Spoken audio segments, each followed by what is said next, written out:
A basket. उन्होंने मुझे एक टोकरी हाथ में दे दिया या थमा दिया। बात समझ में आई? एज आई वेंट अप, ज्यों ही मैं गया या आगे बढ़ा या ऊपर गया, ही हैंडेड मी अ बास्केट। उन्होंने मुझे एक टोकरी हाथ में दे दिया या थमा दिया।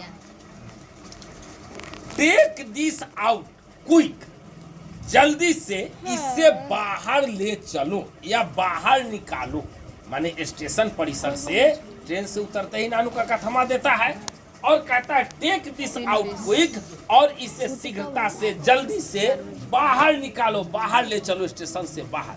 ही व्हिस्पर्ड, उन्होंने फुसफुसाकर कहा, अर्थात धीमे आवाज में कहा लेखक, I will join you outside the station. मैं तुमसे स्टेशन के बाहर मिल लूंगा। टोकरी देके जल्दी निकलो, नहीं, मैं तुमसे स्टेशन के बाहर मिल लूंगा। आई आस्क्ड नो क्वेश्चंस, लेखक ने कोई प्रश्न नहीं किया कि हाँ मामा जी टोकरी में कथी है, कहला कहीचा जल्दी ले जाएला। तेरे मामा थे उसके? हाँ, नहीं, लेखक के मामा है ना, कहियो माँ के भाई है की तो तोर नाना के बेटा तोरा कथी लगे मम्मा। तब उहे बात। The I asked no questions, लेखक कोई प्रश्न नहीं किया। आई, हाँ, वे कहता है कि मैंने कोई प्रश्न नहीं किया। I tucked the basket under my arm, मैं अपने बाह के नीचे टोकरी रख लिया। ठीक है, अपने बाह के नीचे काख में ना टोकरी रख लिया। एंड टर्न, और मुड़ा या घूमा, only to bump into an enormous Marwari woman, और केवल एक भव्य या बड़ा विशाल मारवाड़ी वुमन, केवल एक विशाल या मारवाड़ी वुमन से जाकर धक्का खा गया। बम्प माने धक्का खा गया। सुनिए, who had her head covered in a burqa, जो अपने सिर को बुरका से ढकी थी। वह औरत क्या की थी? अपने सिर को बुरका से ढकी थी।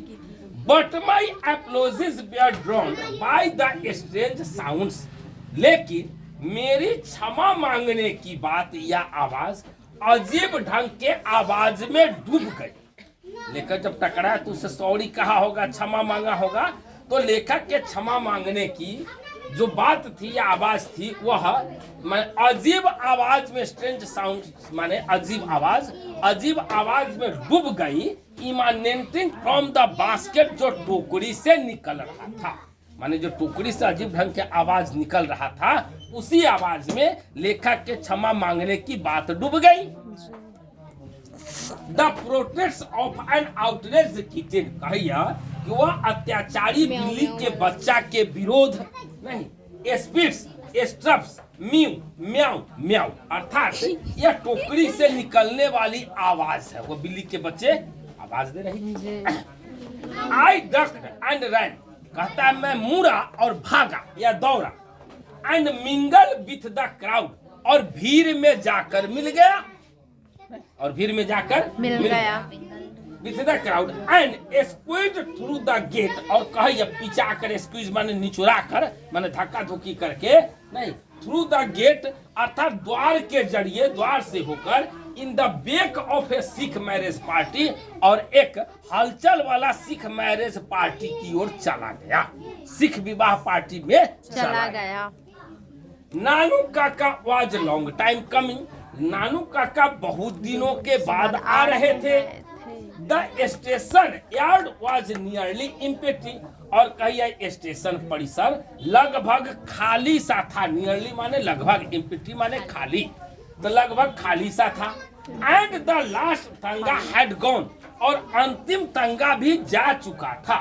व्हेन ही इमर्ज, जब वो आए, अर्थात नानू काका जब आए स्टेशन से बाहर, तो क्या था? स्टेशन का जो परिसर था, यार्ड था, वो लगभग खाली सा था और अंतिम तंगा भी जा चुका था। व्हेन ही इमर्ज, जब वो आए, निकले, एस्कॉर्टेड बाय ए फॉलोइंग टिकट इंस्पेक्टर, और कहिए एक चापलूस टिकट इंस्पेक्टर नहीं, क्या कर रहा था? उनकी मार्ग रक्षी का काम कर रहा था, उनके साथ वो निकल कर आए थे। माने एक चापलूस टिकट इंस्पेक्टर के साथ वो क्या हुआ, निकल करके नहीं स्टेशन परिसर माने स्टेशन पर आ रहे थे। बात समझ में आई।